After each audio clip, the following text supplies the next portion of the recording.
Today I'm showing you the Rain-X wiper blade replacements. They're great blades. They're easy to install. They come with instructions. You can use them for two types. The first type is the J-hook arm, and the second, as you can see, here's instructions for the pin arm. And with the pin arm, they come with these alternate little adapters that you can use. But these are super easy to install. I did it myself. It helps with the treated windshield, and I absolutely love them and highly recommend them. Now I'm going to show you how I put them on. Okay, I'm going to try to do this with one hand, but as you can see, it just is a little hook here. It's called the J hook, the type, and all you do is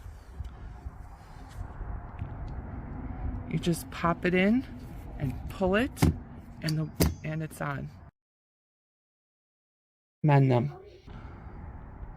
Okay, I'm going to try to do this with one hand, but as you can see, it just is a little hook here.